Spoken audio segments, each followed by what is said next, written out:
Bonjour, aujourd'hui pas vraiment une revue, pas que d'habitude ce soit vraiment des revues passionnantes, en tout cas aujourd'hui pas du tout. Je vais juste me servir de cette chaîne pour poser des questions et demander des conseils à mes amis, abonnés, internautes et autres followers. J'ai racheté un Fogger V3. Fogger V3, qu'est-ce qui m'a fait acheter ça? Sa contenance. Je me suis dit, ce truc coûte pas cher. Moi j'ai acheté ça à 26 euros, je crois. En même temps que le machin, le pipeline. Sur Vapoclop, donc. Donné pour une contenance de 5 millilitres, ça me branche bien. Moi j'ai que mes lids qui font 3 millilitres, 3 millilitres 5, un truc comme ça. Donc 5 millilitres, je me suis dit c'est génial. Donc c'est un atomiseur reconstructible chinois en bottom coil. Et donc je l'ai acheté, je l'ai monté. Il est plus gros, il fait 23 et quelques de diamètre. Donc il est plus gros que le pipeline. Bon, ça fait un truc un peu monstrueux, mais pas si mal. J'ai pas mis la bague, il y a une petite bague qui se met là pour protéger le tank. Mais bref, j'ai eu des problèmes pour le monter. Déjà, enfin c'est un peu con de faire une vidéo alors que je vais rien vous montrer. Peut-être dans un deuxième temps, j'essaierai de faire une revue quand j'aurai réussi à faire un montage correct. J'ai galéré. J'ai galéré notamment parce que j'ai voulu le monter en micro-coil coton, vu que tous les gens sur internet ne parlent que ça, le micro-coil coton, micro-coil coton. Donc j'ai du coton et j'ai du fil résistif.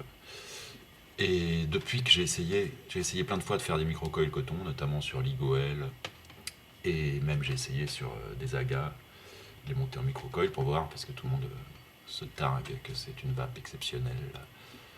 Et moi j'y arrive pas. C'est-à-dire que peut-être que ça ne marche qu'avec du gros fil. Comme pour mes montages Genesis, je ne me sers que de ruban 0301. Je pense pas que ça marche pour le micro-coil, quoique j'ai pas essayé. Et les gens qui le font plutôt avec du gros fil, peu résistif, genre du 24, enfin du 0,30, du Cantal 0,30. Moi j'ai que des 0,1 que j'avais acheté il y a très longtemps pour refaire mes résistances de je ne sais quoi, de VP, et j'ai commencé le Genesis avec ça. Donc je fais des micro-coils en 0,20 et je fais exactement, je suis pas complètement débile, je fais exactement comme dans les vidéos, je serre, j'oxyde, je chauffe, je le tiens, je rentre mon coton comme ils font, et c'est dégueulasse. J'ai un goût pas bon. Là je l'ai monté avec, j'ai essayé après avec un montage en fibre, il me restait de la fibre, ça marchait pas bien. Donc là je l'ai monté avec ça, que j'ai acheté il y a longtemps aussi chez Sigastore, de la mèche coton, toute faite. Donc là j'ai fait un montage pas du tout micro-coil, j'ai fait 5 tours de Cantal 0,20, et ça marche bien.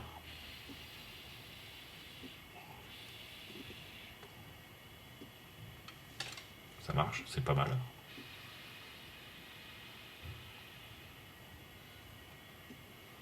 Là j'ai mis du Blend 4 de chez Alien Visions, donc un liquide que je connais par cœur. C'est pas mal, sauf que pour l'instant moi j'ai un rendu moins bon que sur mes Genesis. Je vais essayer de le monter avec une mèche en mèche ou en hybride, je vais faire différents essais. Mais est-ce que vous pouvez me dire, je tape même plus sur les forums, maintenant je fais une vidéo, ça c'est encore plus rapide. Et puis vous répondez dans vos commentaires, donc c'est génial, c'est interactif, c'est un peu comme si on était au 21e siècle. Et en plus, je me regarde, je vois que voilà, je vois que tout va bien. Euh, j'ai du Cantal 0,20, j'ai que ça. Est-ce que c'est à cause de ça que mes micro-coils sont pourris? Est-ce que c'est à cause de mon coton, du coton bio qu'on m'a filé? C'est du coton en vrac, je sais pas où il est, mais qu'on m'a filé à un Vapero, en me disant que voilà, c'était du coton bio, que c'était de la balle. J'ai même j'ai essayé avec du coton cardé, pas là, mais sur mon Igoel. On m'a dit c'est génial. Moi, je trouve qu'il y a un goût bizarre. Alors, d'où ça vient? Ou est-ce que c'est parce que j'y arrive pas, que je suis débile? J'aimerais bien rencontrer des gens qui ont un micro-coil coton qui déchire, comme ça je pourrais goûter et puis voir si c'est vraiment une sensation nouvelle et meilleure. Là, c'est bon, hein. C'est très bon. Le Fogger, je vais pas faire la revue, c'est pareil, je fais comme l'autre, c'est-à-dire qu'en fait je fais des vidéos pour dire que je fais pas de revue. Donc c'est génial. Sauf que, qu'est-ce que je peux en dire? Qu'il est gros, qu'il est lourd, qu'il est tout ce que tu veux. Le montage est un peu compliqué, parce que le plateau il est très encaissé.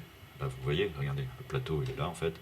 Et c'est assez encaissé les petits plots. Mais enfin bon, c'est facile. J'ai réussi à faire mon micro-coil dans les règles de l'art, comme Rip Tripper, The New Vapes, ou David. Mais bon, c'est pas bon, pas de chance. Qu'est-ce que je peux dire aussi? Il y a l'airflow réglable. Il y a une petite bague ici. Ça m'a bien branché. Parce que c'est pareil, moi, les gros trous. J'avais percé d'un gros trou de 2 mm 5 sur un aga. C'est où on aspire direct dans les poumons. Je suis pas très fan. Je trouve que ça fait un hit un peu dégueulasse. J'aime pas trop. Mais parce que je connais pas bien et je fais peut-être pas bien les montages. La bague d'airflow est réglable. C'est-à-dire que là, fermé en bas, c'est complètement fermé. Il n'y a pas du tout d'air. Et en haut, il y a plein d'air.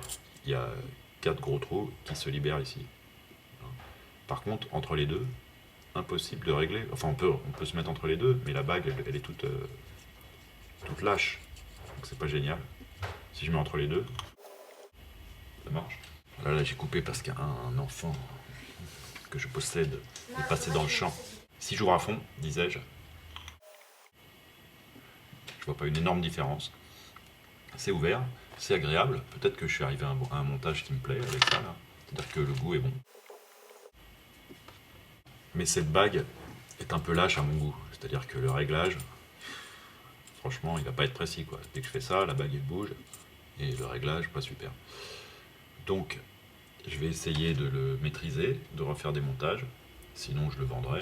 C'est pas cher. Ou je le garderai pour faire joli. En plus, je suis extrêmement riche. Je le répéterai jamais assez. Grâce à la fortune amassée par qui vous savez quand vous savez, si vous suivez mes vidéos avec intérêt. Le Fokker V3, il est gros. Je vais vous montrer quand même, visuellement. Donc on dévisse cette merde. On a une petite bague qui vient ici, qui est aussi assez lâche, pour protéger le tank Pyrex. Le tank qui a l'air assez fragile. Quand on démonte tout ça, on sent que c'est très fin. Et quand on serre là, j'ai peur de trop serrer pour pas exploser le tank. En tout cas là, il est bien protégé. Il est assez monstrueux. Donc dites-moi si c'est à cause de mon fil pourri que j'arrive pas à faire des micro-coils qui tiennent, qui vaillent le coup. Est-ce que c'est à cause de mon coton? Qu'est-ce qui m'arrive? Pourquoi? Qui suis-je? Ah, c'est moi. Donc en gros, qu'en est-il de ma vie? Là, je trouve que j'ai un montage satisfaisant avec cette mèche coton. J'ai un gros ato de 5 ml, aucun goût de brûlé, bonne capillarité. Je suis content de mon montage, j'aurais mieux fait de vous le montrer, mais enfin là, ce que j'aime d'ores et déjà moins avec ce genre d'ato par rapport à un DID, c'est que c'est bottom coil, donc je peux pas du tout le démonter pour revoir mon montage sans vider le liquide. C'est un peu galère, je m'en fous partout. Là, j'ai voulu le faire, bon, j'ai gâché 5 ml de Belen 4, ce qui n'est pas dramatique en soi. Avec un DID, j'ouvre juste mon top cap et j'ai accès à mon montage, je peux faire un dry burn, je peux faire ce que je veux, je peux retrafiquer un peu, sachant que je le fais jamais, puisque un montage me fait à peu près plus de 100 ml. Alors qu'en coton, je pense pas que ça ait une durée de vie pareille, mais j'en sais rien, je connais pas le coton. Je suis pas séduit par la versatilité, puisque ce terme est très à la mode dans nos milieux, de ce genre d'ato. Vu que je peux pas l'ouvrir, checker le montage, le refermer, sans perdre le jus, sans enlever ça avec une seringue, c'est toute une tannée. Maintenant, je vais rester dessus, je l'ai acheté, je le garde. Dans un premier temps, ça fonctionne, enfin, j'ai galéré, et je voulais vous en faire part. Je sais pas pourquoi je fais ça, mais je continue à le faire. Mettez vos commentaires, expliquez-moi pourquoi mes micro-coils sont pourris. Je ferai peut-être une vidéo un jour sur un sujet intéressant, mais d'ici là, j'en fais comme ça. Voilà. Et je dirais pas je vous emmerde parce que c'est pas très sympa. Puis en plus, c'est pas vrai. Je vous dirais volontiers en termes crus et imagés que si vous ne voulez pas les regarder, ne les regardez pas. Mais ce serait pas très sympa, puisqu'en plus vous les regardez. Si vous avez regardé jusque-là, c'est que vous la regardez. Donc, par contre, si vous n'avez pas regardé la vidéo jusqu'à ce stade, vous ne savez pas que je viens de vous dire ça. Et auquel cas, ça ne sert à rien. Donc sur ce, je vous dis au revoir. Encore une vidéo passionnante sur la vapote, le vaping, tout ce qui est vapé, en fait, vapeur. Allez, au revoir. Merci. Désolé. Donc quand même, vu que je vous tiens, pendant que j'ai fait le montage de cette vidéo, je me suis rendu compte de plusieurs choses. Premièrement, elle est palpitante. J'étais comme ça, je me disais qu'est-ce qu'il va dire après, alors qu'en fait c'était moi, c'était un peu con. Deuxièmement, j'ai vu que j'avais reçu quand même un peu. Hein. J'ai 24 ans, c'est quand même... on sent que j'ai vécu des trucs. Troisièmement, que vous dire? Oui, troisièmement, j'ai vapé mon montage, là, et avec un bonheur certain. C'est-à-dire que c'est quand même bon, le goût est bon, et c'est super. Voilà. Vous dire quand même que j'avais pris donc de la mèche, parce que j'en parle pas à aucun moment, j'ai rien montré. J'ai pris 2 brins de mèche en 1 mm, de la mèche coton, de chez Sigastor. Je le répète. J'ai pris une seringue, je les ai mis là, et j'ai fait 5 tours de Cantal, comme ça, tac. Et j'ai une résistance de, parce que ça c'est passionnant, puisqu'on le dit souvent, Check Home 1.8, une résistance de 1.8. Voilà, je suis à 14 watts. Et ça me va très bien. Enfin, vous dire aussi que, pour ceux qui ont suivi la vidéo d'avant, sait-on jamais, sur le pipeline, c'est donc bien au moment, alors là ça va parler chinois à ceux qui n'ont pas regardé l'autre vidéo, on s'en fout un peu, c'est donc bien au moment où la batterie qui là est à 3,9, d'accord. Par contre, si je fire, on voit qu'en fait, en charge, elle est à 3,6.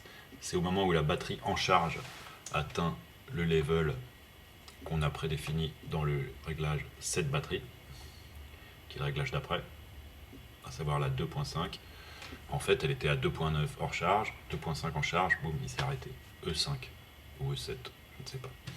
Donc ça méritait vraiment de faire un addendum pour avoir quelques suppléments explicatifs. Il me semble que là, c'était quand même... ça valait le coup. Et enfin, pour tous les gens qui m'assaillent de messages par rapport à mon stock prétendument infini d'Alien Visions, sachez que j'attends une commande, je sais plus ce que j'ai promis à qui, je vais voir quand je l'aurai reçu, je l'attends demain normalement. Et ensuite, renvoyez-moi vos trucs, je vais voir ce que tout le monde veut, éventuellement je refais une commande. Sur ce, c'est la bonne, je vous salue bien bas, je vous prie de m'excuser pour mes atermoiements oiseux, et je vous dis tout simplement rien du tout.